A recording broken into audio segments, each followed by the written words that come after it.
तो आज हम स्टार्ट करेंगे रोटेशनल मैकेनिक्स से। रोटेशनल मैकेनिक्स में मतलब क्या है रोटेशनल मैकेनिक्स का? जब हमने लीनियर मोशन के बारे में पढ़ा था, ट्रांसलेशनल मोशन के बारे में पढ़ा था, तो वहाँ पे बॉडी के ऊपर जो भी फोर्सेज लग रहे होते हैं, उन फोर्सेज की वजह से बॉडी कहाँ पे मूव करती है? Along translational direction, linear direction में, या तो एक्स डायरेक्शन में, या वाई डायरेक्शन में, या जेड डायरेक्शन में, या तीनों को कॉम्बिनेशन। बॉडी की शेप और उसकी ओरिएंटेशन नहीं चेंज होते, शेप और ओरिएंटेशन हमेशा क्या रहेगी? सेम रहेगी। रोटेशनल मैकेनिक्स में जब बॉडी के ऊपर फोर्सेस लगेंगे, सो वो सारे फोर्सेस कंकरेंट नहीं होंगे। कंकरेंट फोर्सेस का मतलब क्या है? कि सारे फोर्सेस बॉडी के एक सिंगल पॉइंट से पास कर रहे हैं। सो सभी फोर्सेस का जो टॉर्क जो आता है वो क्या आता है? जीरो। बॉडी के पास कोई रोटेट करने की टेंडेंसी नहीं होती। बट अगर बॉडी के पास रोटेट करने की टेंडेंसी हुई, तो उस केस में बॉडी का ओरिएंटेशन चेंज होगा। बॉडी का क्या होगा? ओरिएंटेशन चेंज होगा। तो हम मानेंगे बॉडी का अगर ओरिएंटेशन चेंज हो रहा है ना, तो वो किसी एक पॉइंट के अबाउट एक सर्कुलर मोशन में घूम रहा होगा। किसी पॉइंट के अबाउट एक सर्कुलर मोशन में घूम रहा होगा। उस बॉडी के रोटेशनल मोशन को हम बोलते हैं रोटेशनल मैकेनिक्स। बात समझ में? रोटेशनल मैकेनिक्स के, ठीक है। जरूरी नहीं है कि देखो हमेशा जो पॉइंट वो पॉइंट जिसके अबाउट तुमने अपने बॉडी को रोटेट करता हुआ माना है वो एक एक्चुअल पॉइंट हो सकता है वो कोई इमेजिनरी पॉइंट हो सकता है वो बॉडी के अंदर लाई कर रहा हो सकता है बॉडी के बाहर लाई कर रहा हो, लेकिन बॉडी का एक मोशन होगा जिसको हम बोलेंगे रोटेशनल मोशन, जिसमें बॉडी की ओरिएंटेशन चेंज हो रही है। बॉडी की क्या चेंज हो रही है? ओरिएंटेशन चेंज हो रही है, ठीक है। तो रोटेशनल मैकेनिक्स के it is the rotation of a body about an axis of rotation.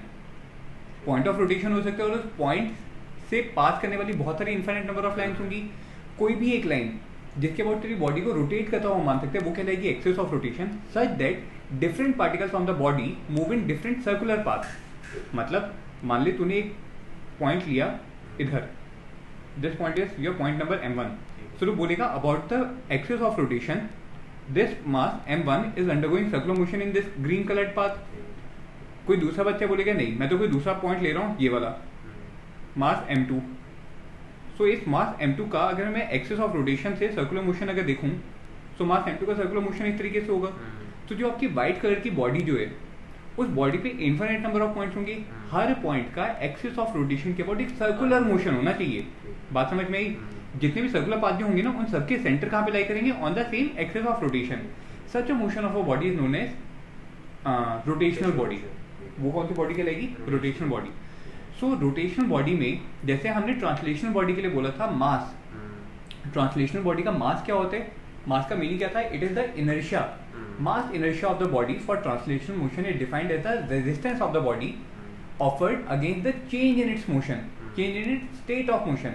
अगर कोई एक बॉडी रेस्ट पे थी तो वो रेस्ट पे रहेगी, मोशन में थी मोशन में रहेगी, लेकिन अगर वो आप उसके स्टेट ऑफ मोशन को चेंज करवाना चाहते हो तो उसके लिए आपको एक फोर्स लगाना पड़ेगा। वो फोर्स का मैग्नीट्यूड डिपेंड करेगा कि बॉडी का मास कितना है, बॉडी का मास कितना है। अगर मास ज़्यादा है तो आपको चेंज लाने के लिए फोर्स भी ज़्यादा लगाना पड़ेगा। मास कम है तो बॉडी के स्टेट ऑफ मोशन में चेंज लाने के लिए आपको फोर्स क्या लगाना पड़ेगा? कम। तो जो मास जो था उसको आपने क्या बोला? Inertia of the body. कौन सा inertia? Translational inertia of the body. क्या बोला? Translational inertia of the body.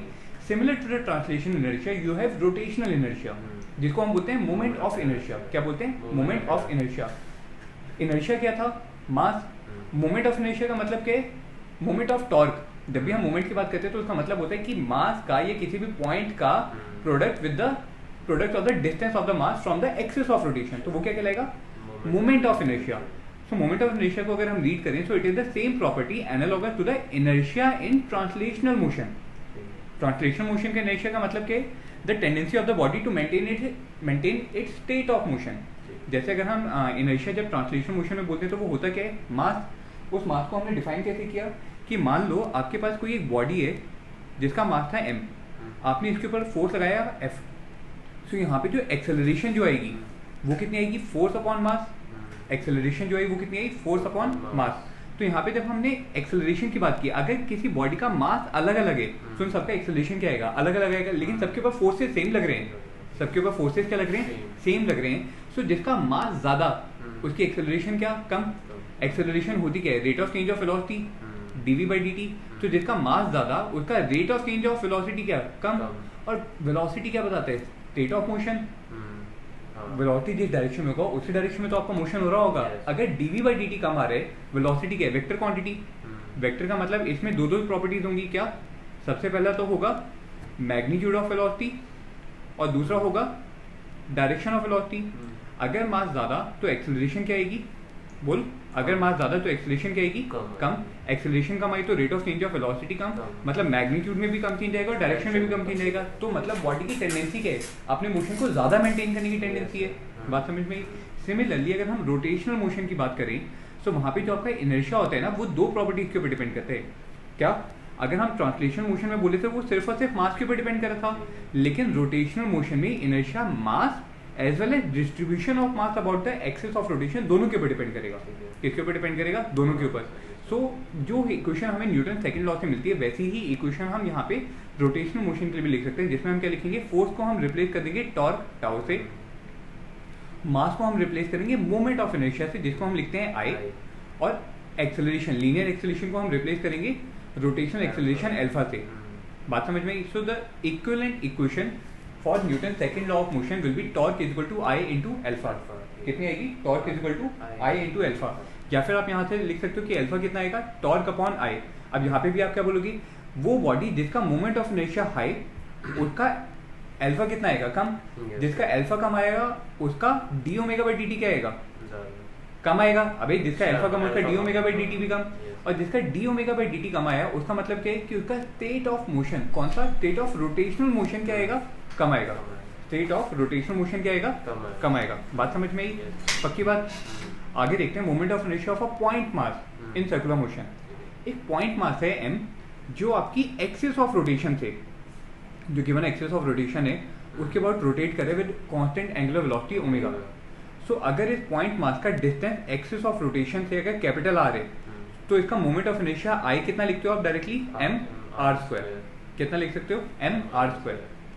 अब आपके पास अगर एक पॉइंट ऑब्जेक्ट होता तो कितना लिखते हैं, M are square. Point object ना होके अगर आपके पास एक एक्सटेंडेड बॉडी है, एक्सटेंडेड बॉडी होने का मतलब क्या है कि 3 डायमेंशनल बॉडी है जिसमें मास एक्सिस ऑफ रोटेशन से अलग अलग डिस्टेंस पे होंगे। अगर ऐसी एक्सटेंडेड बॉडी का अगर आपको मोमेंट ऑफ इनर्शिया निकालना होगा तो आप क्या बोलोगे कि आप किसी भी डिस्टेंस आर पे जाके डीएम मास का एक छोटा सा एलिमेंट ले सकते हो। डीएम मास का एक छोटा सा एलिमेंट ले सकते हो, और ये अगर बॉडी, अगर जो हमारी बॉडी है ऑरेंज कलर वाली, ये एक्सिस ऑफ रोटेशन के बाद ओमेगा एंगुलर वेलोसिटी से अगर रोटेशनल मोशन कर रही थी, तो हमने क्या बोला था रोटेशनल मोशन में कि बॉडी के ऊपर लाई करने वाला हर पॉइंट एक सर्कुलर मोशन में होगा। सो डीएम मास जो है वो एक्सिस ऑफ रोटेशन के अबाउट आर डिस्टेंस वाले सर्कुलर पाथ में मूव कर रहा होगा। सो इस एलिमेंट का मोमेंट ऑफ इनर्शिया क्या होगा, moment of inertia of elemental mass DM, इसको हम डी आई लिख सकते हैं क्योंकि छोटा मास है, इससे मोमेंट ऑफ इनर्शिया भी कितना है, छोटा आया। कितना लिखेंगे, डीएम इंटू आर स्क्वायर। कितना लिखेंगे, डीएम इंटू आर स्क्वायर। अगर आपको पूरी बॉडी का मोमेंट ऑफ इनर्शिया निकालना है, so I will be given by integral d I which will be given by integral d m into are square, where the integral will be over the whole body. पूरी body के जितने भी points हैं उन सबको जब आप इंटीग्रेट करोगे तो आपको क्या मिलेगा, complete moment of inertia of the body. बात समझ में आई। तो अगर हम यहाँ से देखें, यहाँ से देखो तो आपके पास मोमेंट ऑफ इनर्शिया किसके ऊपर डिपेंड करेगा, डीएम, मतलब मास ऑफ बॉडी, ठीक है। और दूसरा किसके ऊपर डिपेंड किया, डिस्टेंस आर। सिंस अलग अलग पॉइंट का डिस्टेंस एक्सिस ऑफ रोटेशन से अलग अलग हो सकता है, एक कोई आप दूसरा पॉइंट लोगे यहाँ पे ब्लू कलर वाला बॉडी के ऊपर जो है आपका dm2, पहला वाला कितना था dm1, नॉट dm2 का distance from the axis of rotation is r2 which is different. So जैसे जैसे आप r चेंज करते जाओगे वैसे वैसे मोमेंट ऑफ इनर्शिया भी चेंज होगा। So it depends upon the mass of the body as well as the distribution of mass, किसके, distribution of mass about axis of rotation, about axis of rotation. अगर आपने कोई दूसरी axis of rotation define कर दी, कैसी दूसरी axis, दूसरी जो एक्सिस ऑफ रोटेशन है वो हम ये व्हाइट कलर वाली एज्यूम कर लेते हैं, जो आपके मास m1 dm1 से जो पास कर रही है। अब यहाँ पे अगर हम व्हाइट कलर वाली एक्सिस की बात करेंगे तो इसके अबाउट आपकी बॉडी के जितने पॉइंट्स है सबका डिस्ट्रीब्यूशन क्या हो जाएगा, डिफरेंट हो जाएगा। सो उसके अबाउट आपका मोमेंट ऑफ इनर्शिया भी क्या आएगा, अलग आएगा। समझ में एक बार।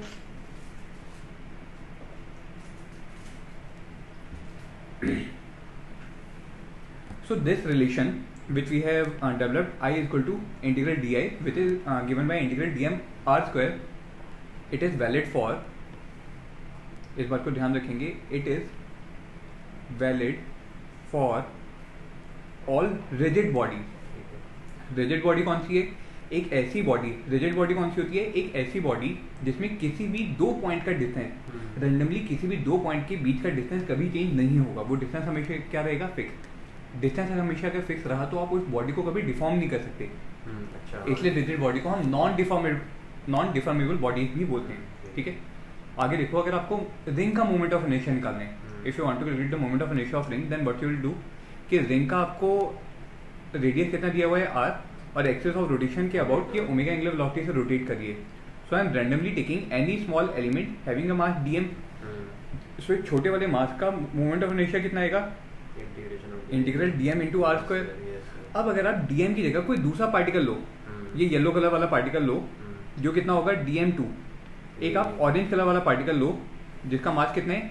dm3। ये जितने भी मासेज हैं इसका एक्सिस ऑफ रोटेशन से डिस्टेंस कितना है हर मास का? सेम।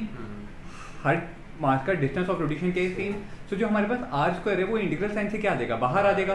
सो जब आपको कंप्लीट इंटीग्रेशन निकालना है, मोमेंट ऑफ इनर्शिया आई निकालना है, तो वहाँ पे आर स्क्वायर तो क्या आ जाएगा? इंटीग्रल साइन से बाहर, और अंदर क्या बचेगा? Integral DM. डीएम का इंटीग्रल मतलब रिंग की पेरिफेरी पे लाई करने वाले अलग अलग मासेस का अगर आप सम लेते जाओगे तो आपको क्या मिल जाएगा? Complete mass of the ring. क्या मिल जाएगा? Complete mass of the ring. So the moment of inertia of the ring about the central axis which is passing through the center of the ring will be given by mr square. कितना आएगा? mr square, where m is the mass of the ring, where m is the complete mass of the ring. Ring के case में अगर आप देखोगे, अगर मास आपका non uniformly distributed है, नॉन यूनिफॉर्मली डिस्ट्रीब्यूशन भी हो तो भी आपको मोमेंट ऑफ इनर्शिया हमेशा कितना आएगा? m into are square. जहाँ पे आप मास कैसे निकालोगे? अगर आपको मास per unit length lambda D है तो लैम्डा डी आर से आप टोटल मास निकाल लोगे। बात समझ में आई? लैम्डा डी आर से आप टोटल मास निकालोगे, लेकिन आप डायरेक्टली उसको फॉर्मूले में पुट कर सकते हो क्योंकि अलग अलग मासेज जो आप ले रहे हो उसका एक्सिस ऑफ रोटेशन से डिस्टेंस आर जो है वो हमेशा क्या है? सेम है। बात समझ में आई? Then the next comes the case of the moment of inertia of a disc. Disc का मोमेंट ऑफ इनर्शिया निकालना है।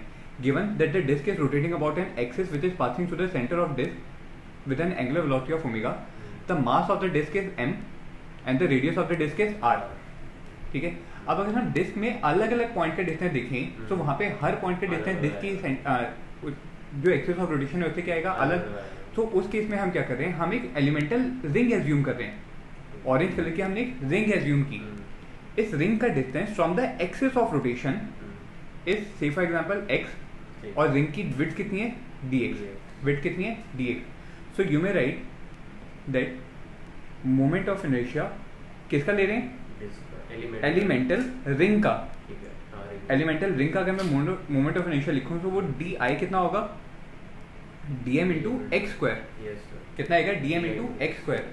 तो मुझे सबसे पहले जो एलिमेंटल रिंग लिया उसका dm निकालना होगा, एलिमेंटल रिंग का मास निकालना होगा। अगर डिस्क का मास मुझे m गिवन है और डिस्क का रेडियस r गिवन है, तो मुझे पता है मास पर यूनिट एरिया, मास पर यूनिट एरिया जिसको हम डिनोट करते हैं सिग्मा से, वो कितना आएगा? m by pi are square. m by pi are square.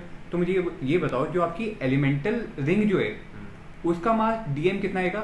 Sigma into what is the circumference of the ring? 2 pi x, और विड्थ कितनी है? dx। सो आपका एरिया ऑफ द रिंग कितना हो गया? 2 pi x into dx multiplied by the mass per unit area will give you the mass of the elemental ring. dm की value पता चल गई। इस dm की वैल्यू को इस वाले एक्सप्रेशन में पुट करो और उसको हम साइमल्टेनियसली क्या कर देंगे? इंटीग्रेट कर देंगे। साथ में क्या कर दो? उसको इंटीग्रेट कर दो पूरे एक्सप्रेशन को। x आपका कहाँ से कहाँ तक वेरी करेगा? x की मिनिमम पॉसिबल वैल्यू कितनी है? 0, और मैक्सिमम पॉसिबल वैल्यू कितनी है? r। तो मुझे क्या मिलेगा? Complete moment of inertia i। So i will be given by integral, values put करो, capital M by pi are square into 2 pi x dx multiplied by x square. Pi and pi will cancel out. आपके पास यहाँ पे कौन कौन सी terms आएंगी? एक term आएगी x की और एक टर्म आएगी x स्क्वायर की, मिलके क्या हो जाएंगे? x क्यूब, 2 और m, और डिनोमिनेटर में r स्क्वायर। ये सब क्या आएगा? इंटीग्रल साइन से बाहर आ जाएगा क्योंकि ये सब कांस्टेंट है। जब आप सॉल्व करोगे तो मोमेंट ऑफ इनर्शिया आपके पास डिस्क का जो आएगा it will come out to be mr square by 2। कितना आएगा? mr square by 2। About which axis, ये बहुत इंपॉर्टेंट है जो हमने निकाला है, ये कौन सी है? Central axis. कौन सी? which is passing through the center of the disk and perpendicular to the plane of the disk. Yes. And perpendicular to the plane of the disk. Similarly जो हमने रिंग का जो मोमेंट ऑफ इनर्शिया निकाला है mr², ये भी कौन सी एक्सिस है? Central. जो सेंट्रल एक्सिस से पास कर रहा है और वो रिंग के प्लेन के परपेंडिकुलर डायरेक्शन में, रिंग के प्लेन के परपेंडिकुलर डायरेक्शन में. सिमिलरली हम अगर moment of inertia hollow sphere का अगर निकालें, so it will come out to be, directly मैं आपको रिजल्ट बता रहा हूँ यहाँ पे, मोमेंट ऑफ इनर्शिया आपका हॉलो स्फीयर का आएगा 2/3 mr², where m is the mass of the hollow sphere and r is the radius of the hollow sphere. Similarly अगर हम सॉलिड स्फीयर का अगर निकालते हैं moment of inertia, so solid sphere का आते हैं 2/5 mr², where m is the mass of the solid sphere and r is the radius of the solid sphere. बात समझ में आई? ठीक है. बट सर इसकी डेरिवेशन नहीं मतलब वो करनी.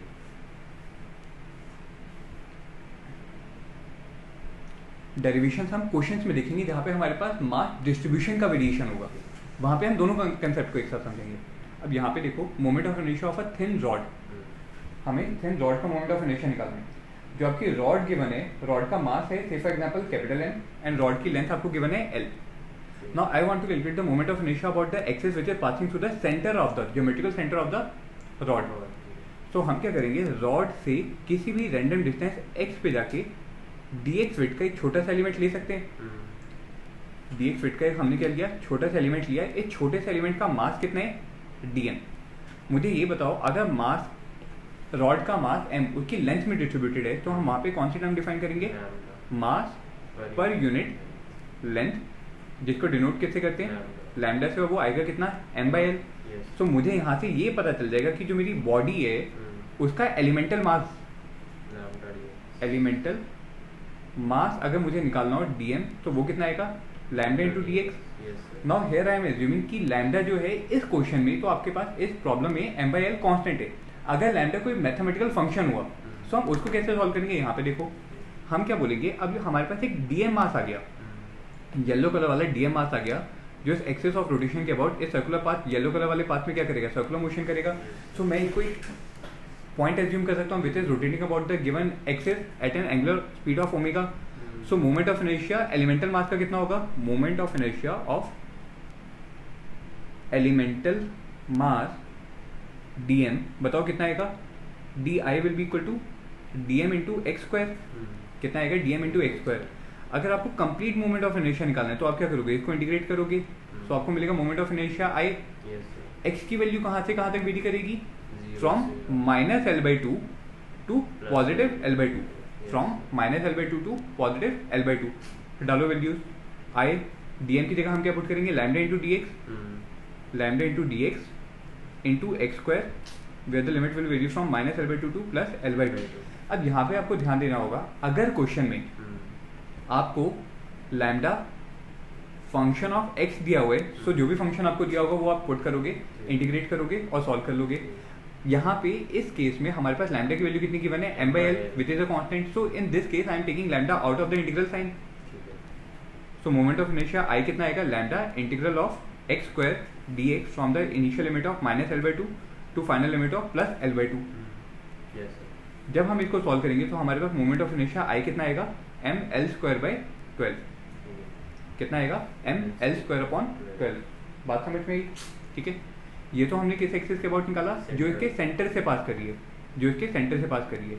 इन केस अगर आपकी एक्सिस सेंटर से पास ना करके अगर एक एंड से पास कर रही हो, जैसे कि इस केस में, तो यहाँ पे हम क्या करेंगे, प्रोसीजर सेम होगा. x डिस्टेंस पे जाके dx विड्थ का एक छोटा सा मास एलिमेंट लिया, जिसका मास कितना है, dm.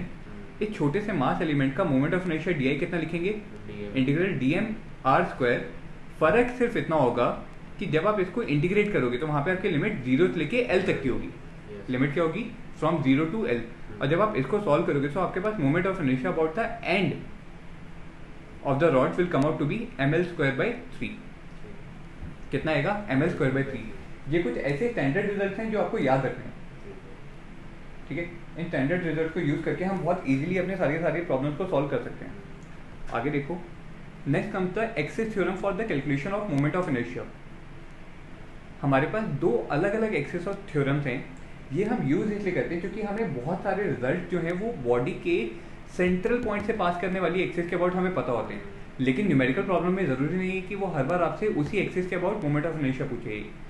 It may be the case that the body is rotating about some other axis of rotation. So how will we directly calculate the moment of inertia without going through the complete integral method. So उसके लिए हमारे पास दो theorems हैं. The first one is the perpendicular axis theorem and the second one is the parallel axis theorem. सबसे पहले देखते हैं परपेंडिकुलर एक्सिस थ्योरम के बारे में.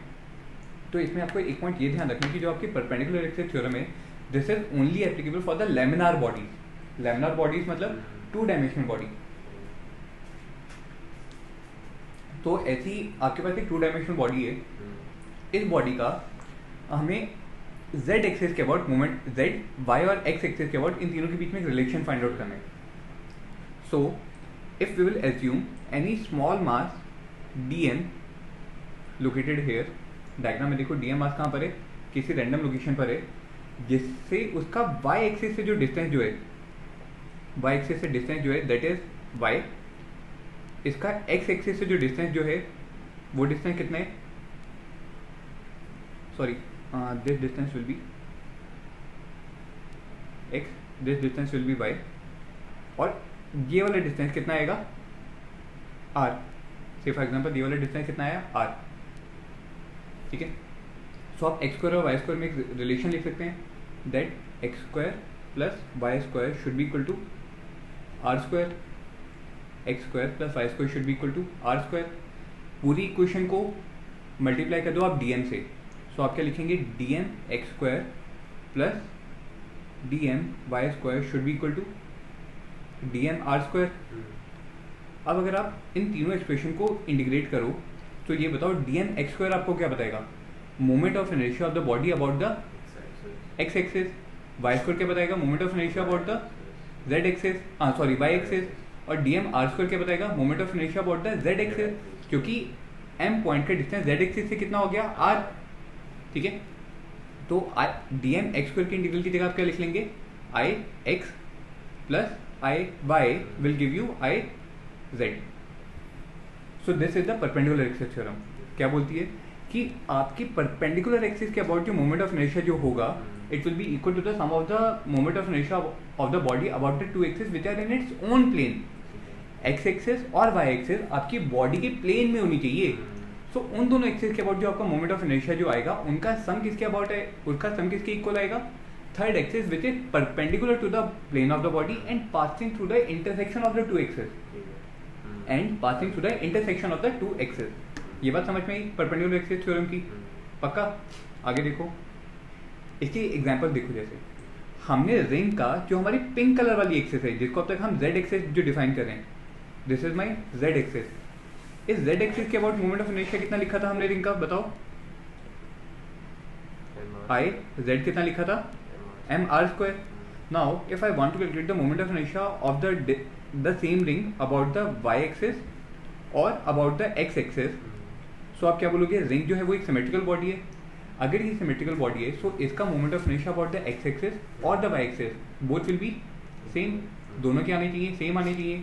सो अगर आपको x एक्सिस के अबाउट अगर निकालना है या y एक्सिस के अबाउट निकालना है सो यू कैन डायरेक्टली से वन थिंग. क्या बोल सकते हो आप डायरेक्टली कि i x x will be equal to i y y.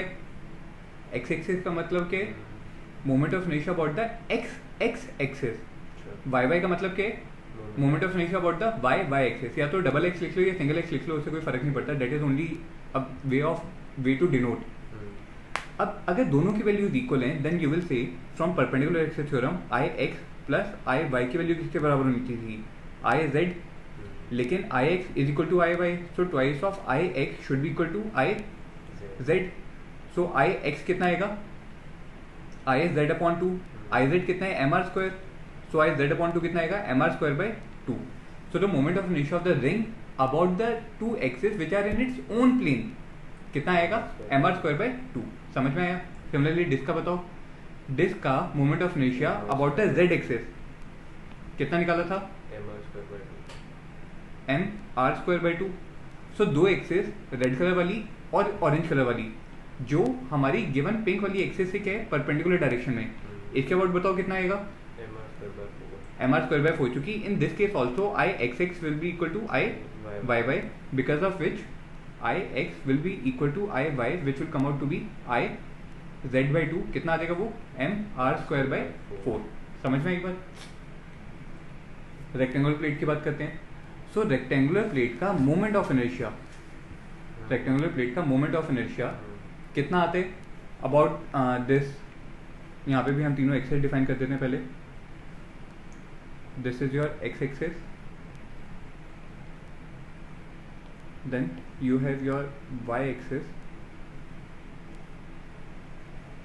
and then you have z axis।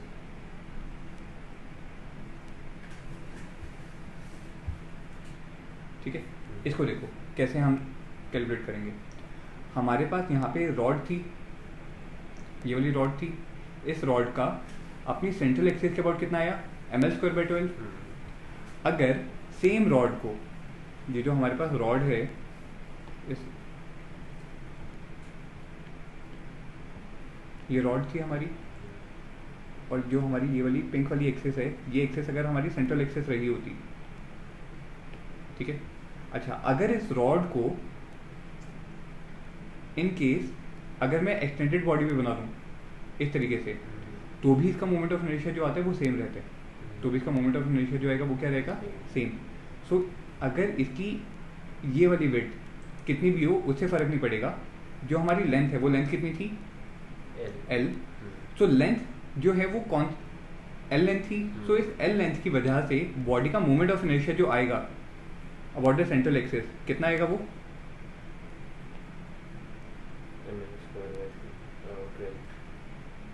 जो हमारी एक्सिस है उसकी परपेंडिकुलर डायरेक्शन में देखना है। एक्सिस के परपेंडिकुलर डायरेक्शन वाली लेंथ की वजह से इसका मोमेंट ऑफ इनर्शिया कितना रहेगा, L स्क्वायर बाई 12। कितना रहेगा, L स्क्वायर बाई 12। सिमिलरली अगर आपके पास इनिशियली अगर ऐसी बॉडी होती जिसका मास कितना गिवन है m, और इसकी जो लेंथ जो गिवन है वो से फॉर एग्जांपल गिवन है y, या इसकी जो लेंथ गिवन है वो गिवन है b, तो मुझे ये बताओ जो आपकी ये ऑरेंज कलर वाली एक्सिस है, इस एक्सिस के अबाउट इस बॉडी का मोमेंट ऑफ इनर्शिया कितना होता, mb square by 12। So even in case अगर आपकी ये थर्ड साइड ऐसी ना हो कि अगर थर्ड साइड को मैं एक्सटेंड कर दूं तो भी हमारा मोमेंट ऑफ इनर्शिया क्या आएगा, सेम रहेगा। कितना, mb square by 12। This relation is not only valid for these two but for disc as well as ring. जहाँ पे हमने रिंग निकाला था, हम अगर रिंग को एक्सपेंड करें और उसको उसकी लेंथ के अलावा अगर हम लेते जाएं तो हमें क्या मिलेगा, कौन सा, हॉलो सिलेंडर। नहीं, रिंग को, हाँ रिंग हॉलो सिलेंडर मिलेगा ना रिंग से। सो जो रिंग का मोमेंट ऑफ इनर्शिया जो आता है it is also equal to that of the hollow cylinder. जहाँ पे मैंने हॉलो सिलेंडर के केस में क्या किया, इसको ऊपर की तरफ बढ़ा दिया। बात समझ में आई। तो क्या बन जाएगा, हमें जो हॉलो सिलेंडर जो बनेगा उसका मोमेंट ऑफ इनर्शिया कितना आएगा, mr स्क्वायर बाई 2। सिमिलरली अगर आप डिस्क को उसकी लेंथ के अलावा अगर बढ़ा दो तो आपको क्या मिलेगा, एक सॉलिड सिलेंडर। क्या मिल जाएगा, बहुत बढ़िया, क्या मिलेगा, सॉलिड सिलेंडर। सॉलिड सिलेंडर का मोमेंट ऑफ इनर्शिया कितना होगा, same as that of the disc. So this is also the relation for solid cylinder, moment of inertia of the solid cylinder about the central axis. Now from these two generalization, you will easily say कि हमारे पास जो rectangular plate जो आई थी, अब बताओ मुझे rectangular plate का x axis के अबाउट कितना मोमेंट ऑफ इनर्शिया आएगा। एक्स के अबाउट देखना है तो उसकी परपेंडिकुलर वाली साइड कौन सी, बी, तो कितना लिखेंगे, mb square by 12। Y axis के अबाउट बताओ कितना आएगा, ml स्क्वायर बाई 12। अब जो राइट हैंड साइड में जो फिगर है उस फिगर को देख के मुझे ये बताओ, I about z axis can be given by the sum of the two axis which are perpendicular to the given z axis and are in the plane of the rectangular plate itself. Yes sir. So I x plus I Y के बराबर आ गया। आई x कितना है, mb square by 12, और आई Y कितना है, ml square by 12। दोनों की वैल्यूज पुट करो तो कितना आएगा, m by 12 times L square by L square plus B square. So this will be the moment of inertia about the Z axis for the plate which is shown in the right hand side figure. Plate की मिल गई। अब plate की जो height है, अगर मैं उस height को बढ़ाता जाऊँ, हाइट को अगर बढ़ाता जाऊँ, नीचे जो थर्ड फिगर है उस थर्ड फिगर को देखो, तो यहाँ पे हमने क्या किया, लेंथ और ब्रेड तो सेम वही है जो हमारी ऊपर वाली फिगर में लेंथ और ब्रेड की है, लेकिन हमने हाइट h को बढ़ा दिया। तो क्या मेरी Z एक्सिस के about moment of inertia change होगा? नहीं होगा। तो जो मेरी थर्ड फिगर है इसका भी moment of inertia z axis के अबाउट कितना आएगा? m into L square plus B square whole divided by 12। समझ में आई बात? लेकिन अगर आपकी एक्सिस चेंज हो जाए तो उस एक्सिस का आप कैसे देखोगे? जैसे से फॉर एग्जांपल यहाँ पे एक थर्ड एक्सिस मैं कोई डिफाइन कर रहा हूँ जो है ऐसे,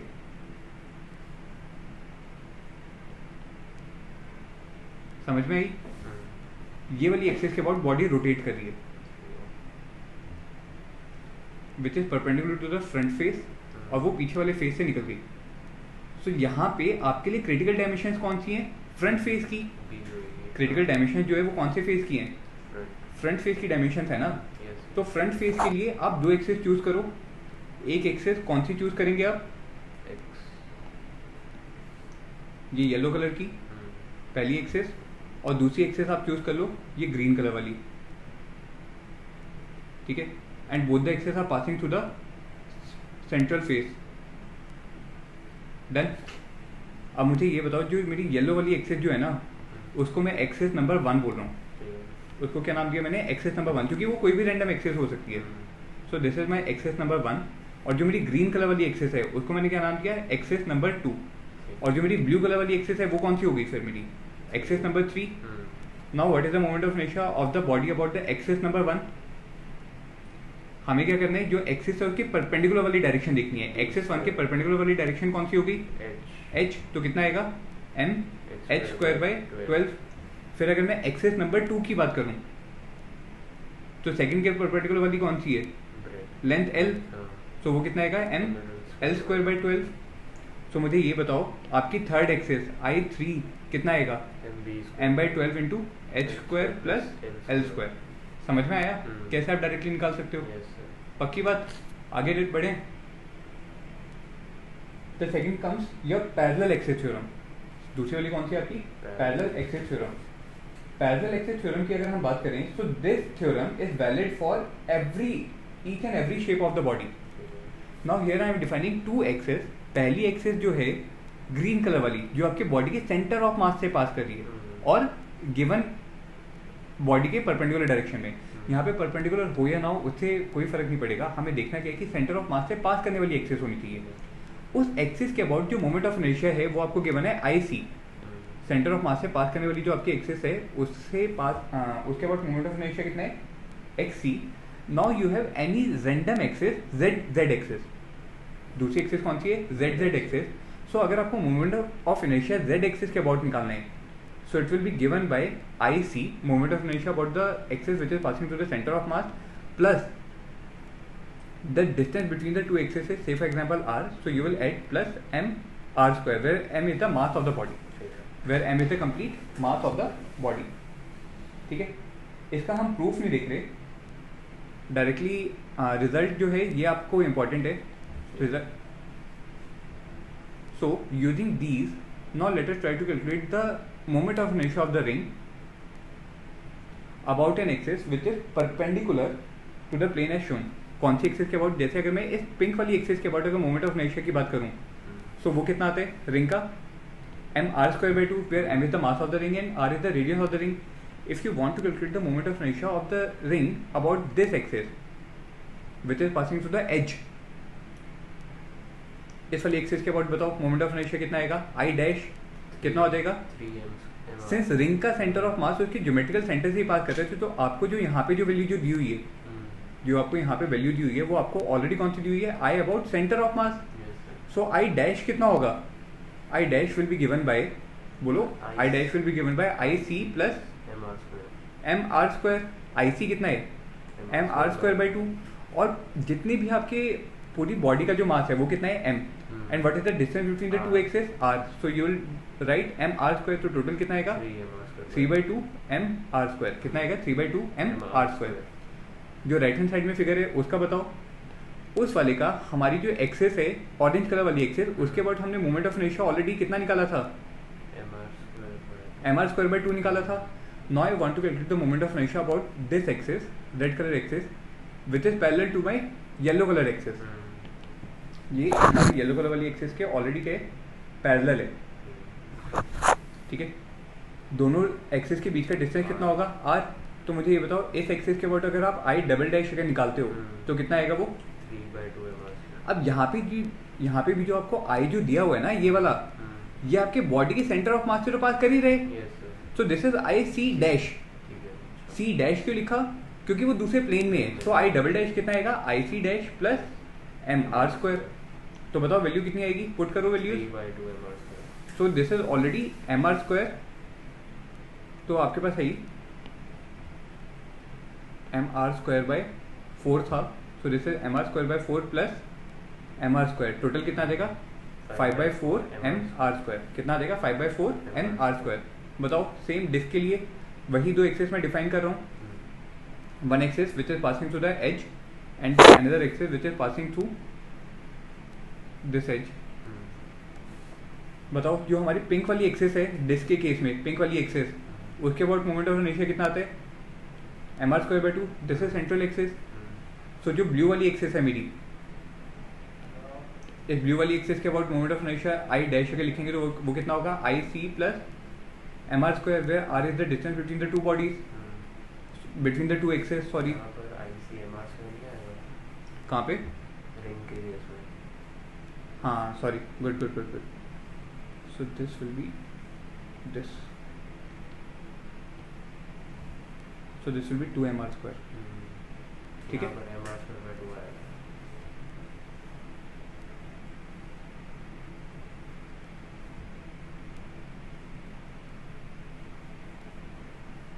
कितना आ जाएगा? 3/2। डिस्क का बताओ आई सी कितना लिखा हमने? mr²/2 plus M R square कितना आएगा? 3/2 एम आर स्क्वायर। सिमिलरली आपकी राइट हैंड साइड वाली जो फिगर है उसमें इस एक्सिस के अबाउट अगर हम आई सी डैश लिखें सो वो आई सी डैश कितना है? M R square by 2। So वो एक्सेस जो आपके ग्रीन कलर वाली axes, the green coloured axes is parallel to your orange coloured axes and it is at the distance of r. So इस axes के about जो आप लिख रहे हो वो कितना लिख रहे हो? I double dash which will be given by I C dash plus M R square. तो कितना आएगा ये? एम आर स्क्वायर बाई 2 नहीं, M are square by 4 plus M R square. So it will be 5/4 mr²। कितना आएगा? 5/4 M are square. समझ में आया? हॉलोस्फीयर के लिए बताओ, जो हमारी पिंक वाली एक्सेस है हॉलोस्फीयर की, उसके बाद मोमेंट ऑफ इनर्शिया जो होगा वो सेंटर ऑफ मास का ही है। हॉलोस्फीयर का कितना होता है? 2/3 M are square. Solid sphere का कितना होता है? 2/5 M are square. Now here in this case if I define any axis which is passing through the center, कोई भी रैंडम एक्सेस अगर मैं ले लूँ तो सेम जो आपकी सॉलिड सिलेंडर या हॉलो सॉलिड स्फीयर या हॉलो स्फीयर कोई भी अगर आप लें तो उन केसेस में सेम बॉडी आपकी क्या है? यूनिफॉर्म। तो किसी भी एक्सेस के अबाउट अगर हम लेंगे तो वो सारी क्या आएंगी? सेम आएंगी। तो जो मैंने येलो कलर, ऑरेंज कलर की और ब्लू कलर वाली एक्सेस जो ड्रॉ की है ये दोनों ही क्या है? सेंटर ऑफ मास से करने वाली एक्सेस है। तो इनके अबाउट जो मोमेंट ऑफ इनर्शिया आएगा वो तो सेम आएगा जो हमने ऑलरेडी लिखा हुआ है। What about the axis which is parallel to the given axis? अगर आपको मान लो इस वाली एक्सेस के अबाउट निकालना है, so you can easily see that this green colour axes is parallel to this orange coloured axes. हाँ या ना? दूसरी वाली ग्रीन कलर वाली एक्सेस सॉलिड स्फीयर के केस में देखो it is parallel to the pink coloured axes. So आपको कोई भी एक्सेस के अबाउट निकालना हो तो डायरेक्टली आप कैसे निकाल सकते हो? डायमीटरल एक्सेस जो है आपकी ऑरेंज कलर वाली या दूसरे सॉलिड स्फीयर के केस में पिंक कलर वाली, उनके अबाउट तो आपको पता है।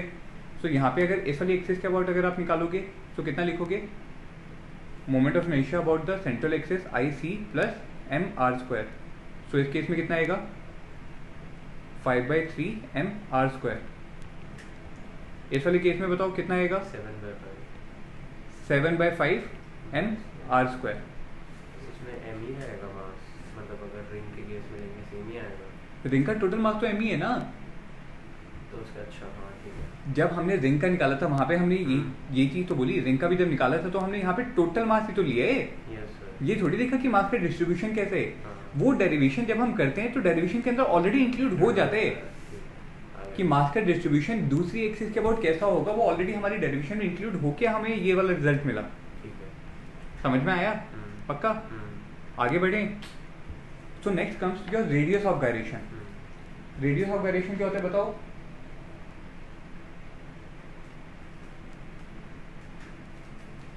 बोलो बोलो. Equivalent radius. इक्विवेलेंट रेडियस किसका? आपके पास एक थ्री डायमेंशनल बॉडी थी. ये बॉडी पिंक कलर वाली एक्सिस ऑफ रोटेशन के अबाउट रोटेशनल मोशन में जा रही थी within some sense of rotation. Now if you will assume that whole mass of the body का जितना मास था ना वो सारा का सारा मास आपने क्या मान लिया? एक point mass. In such a वे कि जो आपकी डिस्ट्रीब्यूटेड बॉडी जो है उसका moment of inertia about the axis of rotation is, say for example I c which is given by integral dm r square. And right hand side में जो आपकी figure है उसमें आपको total mass m, concentrated mass m given है और उसका axis से डिस्टेंस कितना गिवन है? k. सो इसका मोमेंट ऑफ इनर्शिया कितना आएगा? m k square. Then the radius of gyration k defined in such a way that both these of these values should be equal to each other. Means you will say that m k square should be equal to integral dm r square. So the value of k, moment of inertia k, will be given by under root of integral dm r square divided by mass of the body. बात समझ में आया? ये आपको क्या देगा? Radius of gyration. तो इसकी डेफिनेशन पढ़ो. डेफिनेशन क्या बोलती है? It is the equivalent radius of the circular motion. किसका? of a rigid body in rotation where you are assuming that the distributed body का जो मास जो था वो आपने कंसंट्रेटेड मास m एज्यूम कर लिया. समझ में आया? पक्का? इस फॉर्मूले को आप सिंपली ऐसे भी लिख सकते हो, under root of i divided by m. ठीक है. जैसे एग्जाम्पल देखो इसका. अगर हम रिंग की बात करें, अगर मैं रिंग की बात करूं, सो रिंग का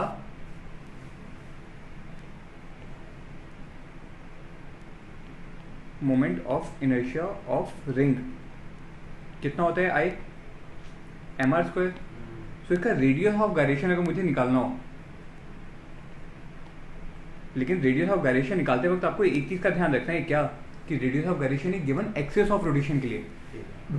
सो जैसे ही मैंने मोमेंट ऑफ इनर्शिया रिंग का लिखा है एम आर स्क्वायर, तो आपके दिमाग में क्या आएगा? This is the moment of inertia about central axis.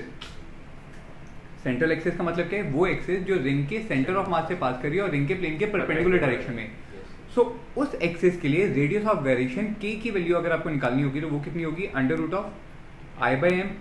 Value put करो तो k कितना आएगा? r आ जाएगा. k डायरेक्टली कितना आ जाएगा? r. So k of the ring will be equal to r. Similarly अगर आपको moment of inertia of disc about an axis passing through edge of disk. Disc की एज से पास करने वाली कितनी एक्सेस हो सकती हैं? बहुत सारी. एक तो हो सकती है जो डिस्क के प्लेन के परपेंडिकुलर डायरेक्शन में हो और एक दूसरी हो सकती है जो डिस्क के प्लेन के पैरेलल डायरेक्शन में हो. बताओ कौन सी लें हम यहाँ पे? पैरेलल वाली ले लो. So moment of inertia of disc about an axes passing through the edge of disc and in the plane of disc and in plane of disc. मतलब हमारे पास यहाँ पे डिस्क कैसी है? ऐसी. इस डिस्क का मोमेंट ऑफ इनर्शिया मैं किस एक्सिस के अबाउट निकालना चाह रहा हूँ? जो इसके प्लेन में हो और जो इसके एज से पास कर रही हो. इस वाली एज के अबाउट जो हमने निकाला था, कैसे निकाला? हमने पहले बोला कि ये रेड कलर वाली एक्सिस के अबाउट हमने निकाला, जिसको आपने लिखा था आई सी डैश, और इसकी वैल्यू कितनी आई थी? M are square by 4. फिर हमने पिंक वाली एक्सिस के अबाउट कैसे ट्रांसलेट किया? Using parallel axis theorem. और हमने आई डबल डैश कितना निकाला था? 5 by 4 M are square. So the radius of gyration of the same disc about the same axis. कौन सी axis?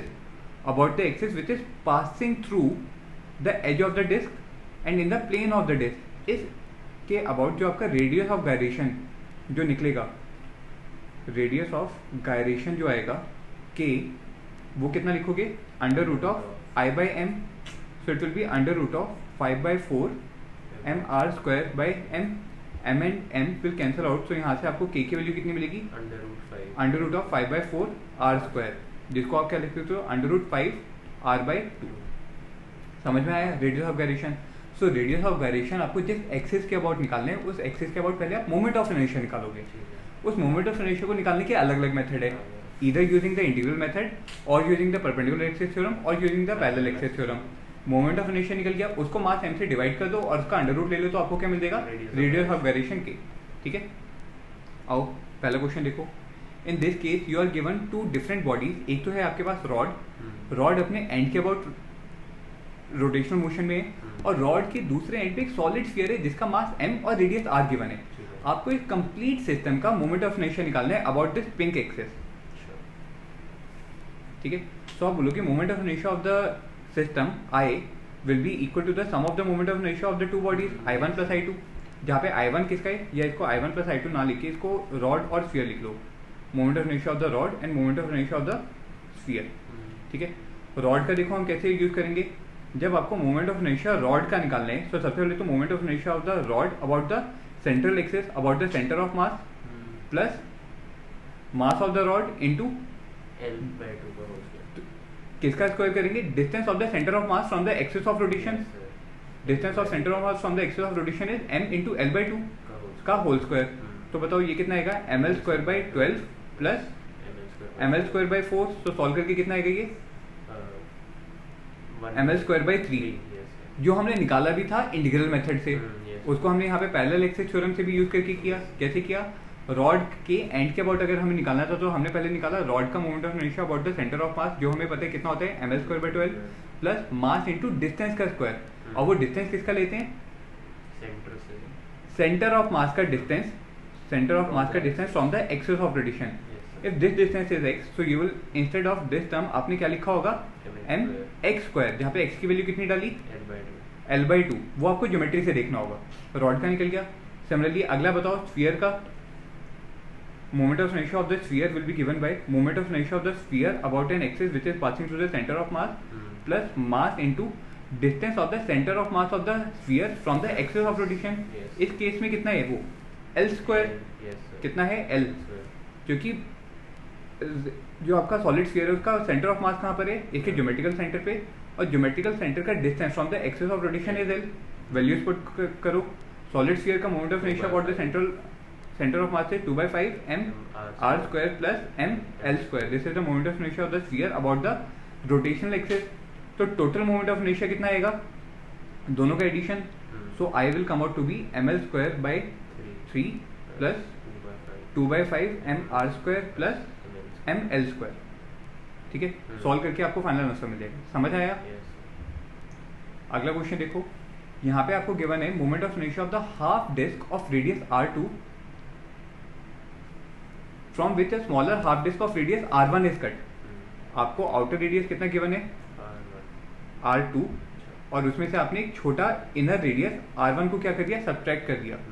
Now you have to find the moment of inertia of this disc, लिखा हुआ है साथ में about an axis of rotation which is passing through the centre and perpendicular to the plane of the disc, which is passing through the centre and perpendicular to the plane of the disc. उसके about निकालना है, तो कैसे निकालेंगे, यहाँ पे हमें use करना पड़ेगा इंटीग्रल मेथड।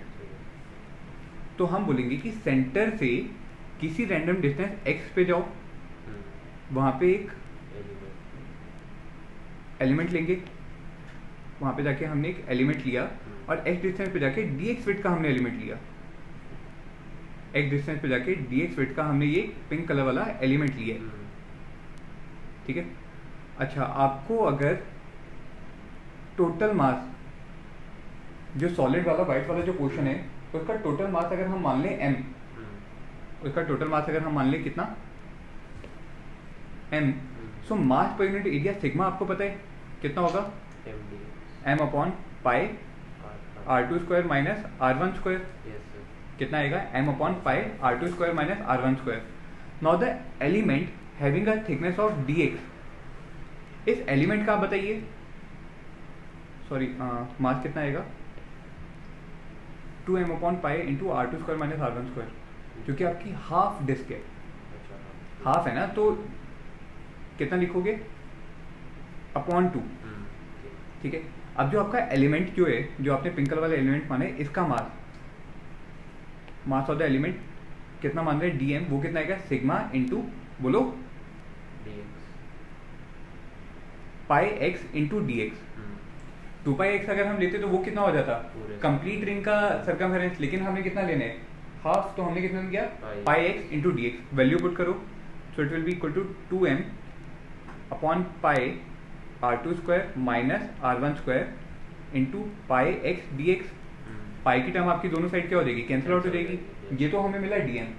अब इस dm एलिमेंट का moment of inertia about the axis of rotation, और वो एक्सिस ऑफ रोटेशन कौन सी है बताओ, सेंटर से जो परपेंडिकुलर, जो हमारे सेंटर से पास कर रही है और परपेंडिकुलर डायरेक्शन में है इसके, ठीक है। तो एक तरीके से क्या हो गया, एक रिंग हो गया ना।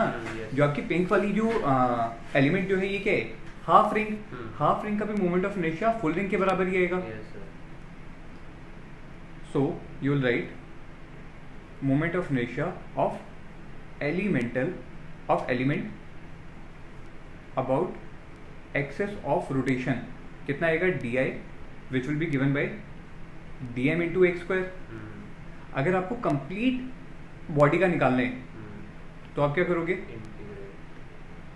इसको इंटीग्रेट करोगे। तो इंटीग्रेट करने के बाद आपको क्या मिलेगा, moment of inertia of the complete disc. और आपकी इंटीग्रल लिमिट क्या रहेगी, r1 से लेके r2 तक की।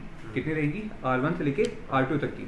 जब आप इसको इंटीग्रेट करेंगे, तो इंटीग्रेट करने के बाद आपके पास आंसर जो आना चाहिए, that will be something like I will come out to be m/2 times r2² plus r1²। समझ में आया, इंटीग्रेट आप कर सकते हैं। आगे देखें, नेक्स्ट क्वेश्चन।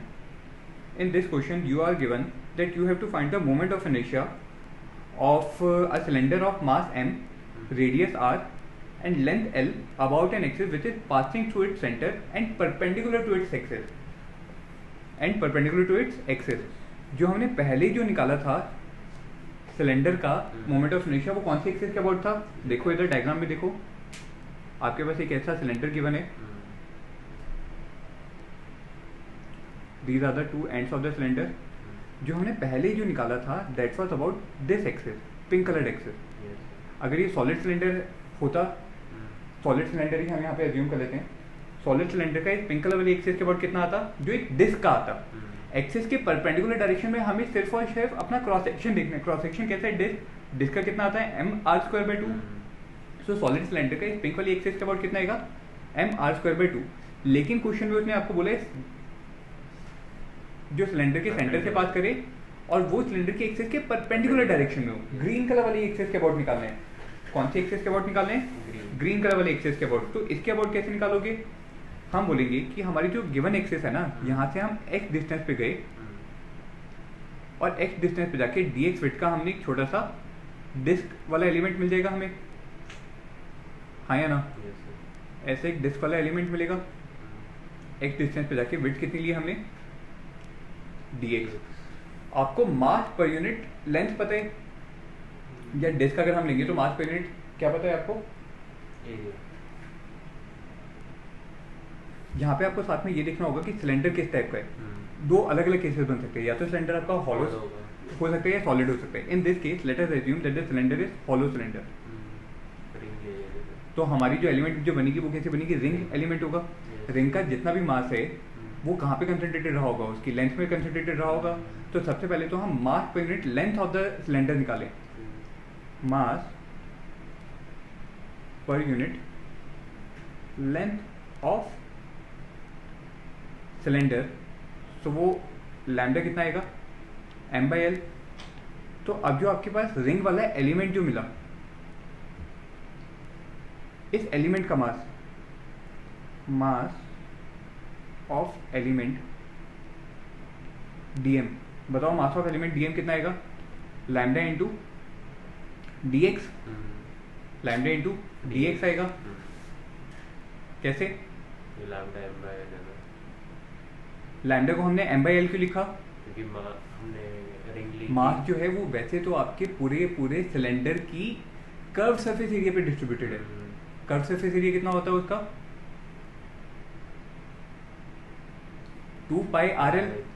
कितना आता, 2πrl। सो आपको कायदे से आप लैम्डा क्या लिखते, सुनो, आप कायदे से लैम्डा क्या लिखते, m/2 2 pi r l, where m is the mass of the cylinder, r is the radius of the cylinder and l is the complete length of the cylinder. अगर आपने लैम्डा ये लिखा होता तो आपका डी एम कितना आता, देखो वो भी डी एम कितना आता, लैम्डा इंटू, अब आपको जो रिंग जो मिली है, रिंग का पूरा पूरा एरिया लोगे, एरिया कितना आएगा, सर्कमफेरेंस इंटू विड्थ, सर्कमफेरेंस कितना होता है उसका 2 पाई आर, और विड्थ कितनी है डी एक्स, लैम्डा की वैल्यू पुट करो, so M upon 2 pi R L into 2 pi R D X, 2 pi R will cancel out and you will be left with m by l into D X. So यहाँ पे इसलिए हमने lambda को directly क्या लिख लिया, m by l. समझ में आया.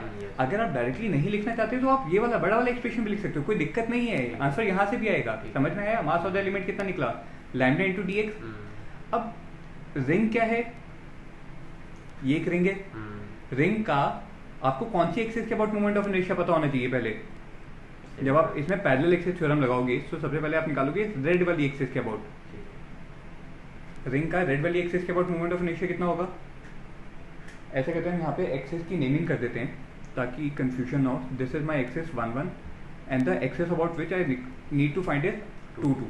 So I'll say moment of inertia about the axis 2 is equal to moment of inertia about the axis 1 plus mass into distance between the axis 2 and 1 का whole square.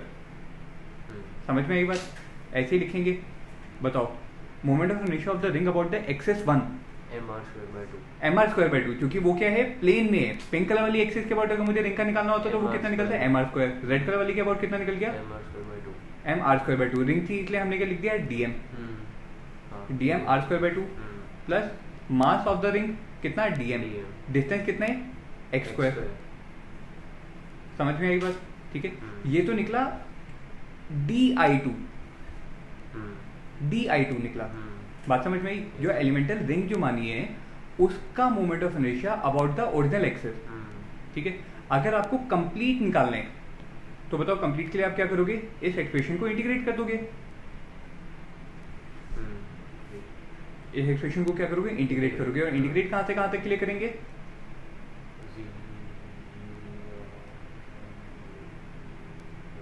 बोल बोल बोल.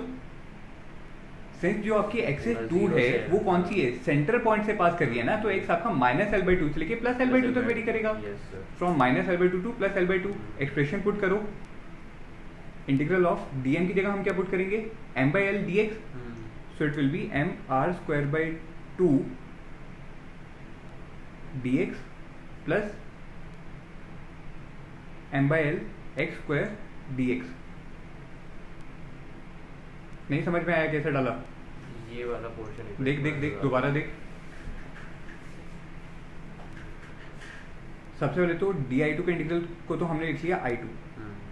Integral sign तो ऐसे ही है, कहाँ से लेके कहाँ तक का, -l/2 टू +l/2. पहली टर्म देखो dm r square by 2, dm की वैल्यू कितनी है lambda into D X. Lambda की टर्म्स में पुट करते हैं. लैम्डा dm की जगह क्या पुट करेंगे, lambda into D X. So lambda r square by 2 तो पहले से, सो lambda r square by 2 into D x. ये तो आई आपकी पहली टर्म. दूसरी टर्म को लिखो, कैसे लिखोगे, dm x square. Positive sign है तो पहले तो हमने ऐड कर दिया. क्या करना है, dm x स्क्वायर. dm कितना है लैम्डा dx और x स्क्वायर पहले से ही है, सो लैम्डा x स्क्वायर dx. अब आपको कंप्लीट इंटीग्रेशन इसका करना है जो मैंने कर्ली ब्रैकेट के अंदर डाले. तो इसको दो अलग अलग इंटीग्रल में ब्रेक कर लो. एक इंटीग्रल तो कितना हो जाएगा, lambda r square by 2 dx plus integral of lambda x square dx. समझ में आया. इंटीग्रल लिमिट -l/2 से लेके +l/2 तक. अगर आप पहली टर्म देखोगे तो उसमें lambda r square by 2 common आ जाएगा. कॉमन नहीं, इंटीग्रल साइन से बाहर आ जाएगा. और सेकंड टर्म में लैम्डा इंटीग्रल साइन से बाहर आएगा. पहली टर्म में आपके पास इंटीग्रल dx का बचेगा, दूसरी टर्म में इंटीग्रल x स्क्वायर dx का बचेगा. इंटीग्रल लिमिट पुट करने के बाद आपके पास फाइनल आंसर जो आना चाहिए, it will be something around i is equal to m r square by 4 plus m l square by 12. This will be the final answer to the problem. समझ में आया पक्का. ये कैसे आया, ये वाला इस तरीके से कैसे, ये वाला कुछ पार्ट दोबारा देखो. यहाँ पे आपको क्या गिवन है, इसको इरेज कर देते हैं पहले. आपके पास एक हॉलो सिलेंडर गिवन था. क्या गिवन है? Hollow. Hollow cylinder. Hollow cylinder का मास कहाँ पे डिस्ट्रीब्यूटेड होगा? उसकी पेरिफेरी पे ना, कर्व सरफेस एरिया पे। कर्व सरफेस एरिया कितना होता है? Pi 2 pi r. 2 pi R L. Mass कितना है? m। कर्व सरफेस एरिया कितना है? 2 pi R L. So this is the mass per unit length of the given cylinder. Lambda कितना आया? m upon 2 pi R L. Yes, sir. अब मुझे बताओ हमें क्या निकालना था अगला term? Mass of the element DM. DM. DM कितना होगा? Mass per unit length into length of the element, mass per unit area. हाँ, mass per unit length, हाँ, area वही। एरिया हाँ। यहाँ पे अगर तुम कर्व सरफेस एरिया की बात करो तो लैम्डा की जगह तुम उसको किससे डिनोट कर लो? सिग्मा से डिनोट कर लो। सो सिग्मा कितना आएगा? m upon 2 pi R L. So DM कितना आएगा? Mass per unit area sigma multiplied by area of the element. Element कौन सा है? ये ग्रीन कलर वाला जो मैंने शेड किया हुआ है, हाँ, ठीक है। शेडेड वाला ना। हाँ, हाँ, आ गया। इसका मुझे बताओ कितना एरिया है? 2 pi सरकमफेरेंस तो कितना हो गया? 2 पाई आर। 2 pi r। और विड्थ कितनी है? dx। dx, तो हाँ। टोटल कितना हो गया? 2 pi R 2 pi r dx। dx। Area of the element is 2 pi R into dx। तो हमने क्या कर दिया? 2 pi R dx value put कर दो, m upon 2 pi R L multiplied by 2 pi R dx। 2 pi R से 2 pi are cancel out हुआ तो हमारे पास बचा क्या? m by L into dx। Since m by L बचा था इसलिए यहाँ पे हमने मास पर यूनिट लेंथ, ऊपर देखो यहाँ पे हमारे पास डिनोमिनेटर में क्या बचा था? m by L. तो हमने यहाँ पे इसको लैम्डा को क्या कैसे डिफाइन किया? Mass per unit length of the cylinder. समझ में आई बात? पक्का? अगला क्वेश्चन देखो, यहाँ पे आपको पूछा है find the moment of inertia of the triangular lamina of mass m about an axis of rotation AB as shown. AB axis के अबाउट आपको निकालना है, ठीक है? तो यहाँ पे मैं आपको हिंट दे रहा हूँ, आपको सॉल्व कैसे करना होगा। Here you can assume that this given figure is formed by a square plate, something like this, जिसके लिए पिंक वाली एक्सेस कौन सी है? ये वाली एक्सेस। और आपको पोर्शन कितना दिया हुआ है इसका? सिर्फ इतना पोर्शन का पूछा है। इतने पोर्शन का जो रहा होगा, अगर हम पूरे पूरे स्क्वायर लैमिना को 4 पोर्शंस में अगर डिवाइड कर दें, first portion, second portion, third and fourth, अगर आप चारों को मिला दोगे, अगर एक पार्ट का मास अगर m है तो टोटल का मास कितना हो जाएगा? 4m। टोटल का पिंक वाली एक्सिस के अबाउट आप निकाल सकते हो। कैसे? पहले तो आप निकालोगे परपेंडिकुलर एक्सिस के अबाउट, जो इस प्लेन के परपेंडिकुलर डायरेक्शन में होगा। Then by using the theorem of perpendicular axis theorem आप पिंक वाली एक्सिस के अबाउट निकालोगे। और पिंक वाली एक्सिस के अबाउट जितना निकलेगा उतना ही आपके शेडेड पोर्शन का होगा, एक पार्ट का भी। समझ में आया? पक्का? जब आप इसको सॉल्व करोगे तो सॉल्व करके आपके पास आंसर जो आना चाहिए, that I will come out to be ml square by 6। ठीक है, ये आपके लिए होमवर्क है, आप खुद सॉल्व करके ट्राई करेंगे।